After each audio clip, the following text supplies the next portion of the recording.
News every 15 minutes, weather every 10, and sports twice an hour. Newstalk KGVO, AM 1290 and 98.3 FM. You're listening to Montana Morning with Peter Christian. A transient in Kalispell has been charged with deliberate homicide. Good morning, everyone. Montana Morning for Tuesday, May 2nd, 2017. A cloudy sky greets you this morning. We have 39 degrees in Missoula. Our newscast sponsored by First Montana Bank. They're your home for free centennial checking along with unlimited cash back whenever you use your debit card. One of our top stories this morning, officials in northwestern Montana have released the name of a man believed dead after falling into the Flathead River from a bridge east of Kalispell. Flathead County Sheriff's Office says 34-year-old Anthony Walthers, a transient from the Kalispell area, is believed to be the victim of a homicide on April 26th.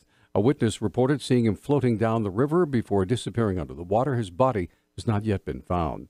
Two other transients have been arrested. Cecil Thomas Rice was arrested on suspicion of deliberate homicide, while Heather Joy Meeker was arrested on suspicion of accountability to deliberate homicide. The case still under investigation. Over the weekend, Missoula police were called by a resident who said an unknown man was in his front lawn, angrily flipping over his lawn furniture and yelling.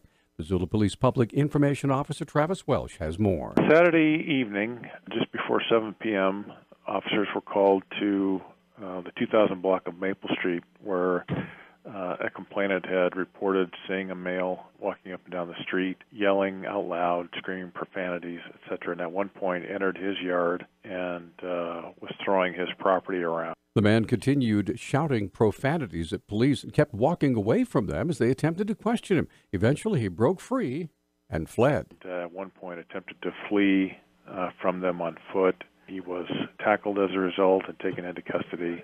Through the course of the investigation and talking with other people on the street who had witnessed this person, and eventually it was discovered that he had actually broken out windows on this other residence and damaged property inside the house as well.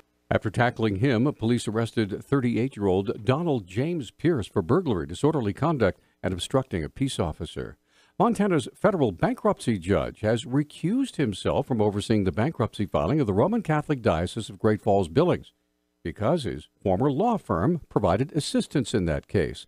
The Billings Gazette reports U.S. bankruptcy judge Benjamin Hirsch disqualified himself from hearing the case on April 24th. The case has been assigned to U.S. bankruptcy judge Jim Pappas in Idaho. The diocese filed for bankruptcy in March as part of negotiations to settle 72 claims of sexual abuse. The diocese says it and its insurance carrier would contribute to a fund to compensate victims. The Diocese of Helena filed for bankruptcy in early 2014 and created a $21 million compensation fund for more than 360 claimants. The 65th session of the Montana legislature officially adjourned last Friday. However, various state agencies are still looking at the impacts of the session.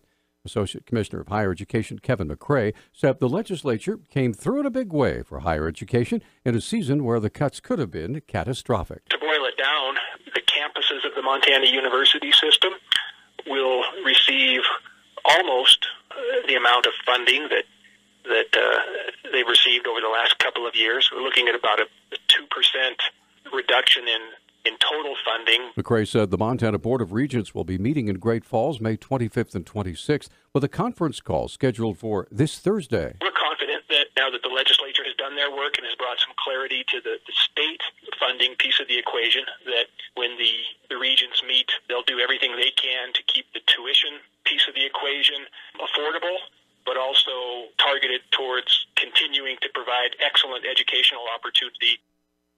Before the legislature added back $11 million to the university system, double-digit tuition increases, staff and program cuts were being anticipated. The population of non-native mountain goats is growing prolifically in the Teton Range in northwest Wyoming, while the number of native bighorn sheep is in a noticeable decline. Counting bighorn sheep from a helicopter for the last 3 years, Wyoming Game and Fish Department biologists tallied no more than 57 bighorns in the Tetons, a considerable drop from counts of 96 back in 2008. Meanwhile, an aerial count found 43 mountain goats.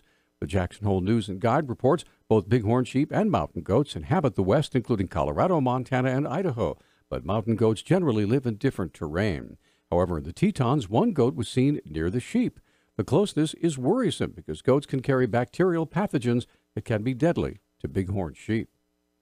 The Montana Department of Fish, Wildlife, and Parks has established dozens of watercraft inspection stations around the state to protect waterways from the spread of invasive mussels. To clarify the policies regarding the inspection stations, Information Bureau Chief Greg Lemon explains why some boats are inspected and some are not. It's not unlikely that people would encounter an inspection station as they're headed to a popular water body like Flathead Lake, so that they would get inspected before they launch. And so they get inspected before they launch, they recreate on the lake, they leave, they don't get inspected on their way home, but if they come back to the Flathead, hopefully they'll get inspected again. Lemon said even if a boat has already been inspected, it does not exempt the owner from having it inspected again. Or say you're traveling across the state and you stopped at one around Missoula, and then you encountered another one, somewhere else in the state, and you hadn't even launched yet. You'd still need to stop. That second stop is going to be much quicker. You'd be able to show your receipt from your first stop. Those inspections are free, by the way. Lemon said there are over 30 inspection stations throughout the state, including 4 decontamination stations at Canyon Ferry and 2 at Tiber Reservoir, in addition to each of the 7 FWP regional offices. Canyon Ferry and Tiber are the only 2 places where invasive mussels have actually been found so far in the state. Well, here it is May, but spring showers from April are still here, and so are the low temperatures.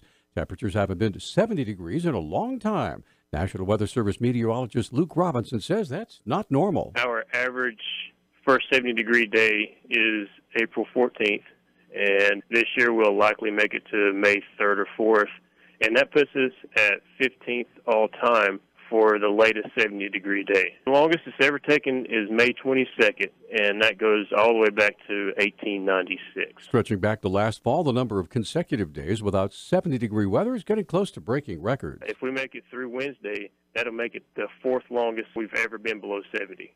The number one consecutive days of below 70 degrees is 220, and if we make it through Wednesday, that'll give us 214 consecutive days where we have not reached 70 degrees. Robinson doesn't think 2017 will break any all-time records. He says pretty certain 70-degree will come by Thursday.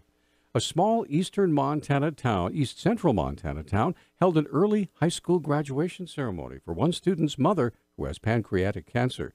The Billings Gazette reports Carol Grant was diagnosed in January, wanted to live long enough to see her daughter Kelsey graduate as Terry High School's valedictorian. Terry Grant said about 2 weeks ago doctors told his wife she likely wouldn't live long enough to attend the scheduled May 20th ceremony. 2 residents, Michelle Wolf and Mary Elizabeth Grew, helped organize the early ceremony at Prairie Community Hospital on April 26th. Local businesses donated flowers, a cake, and graduation banner. School officials were on board. They surprised Kelsey's mom.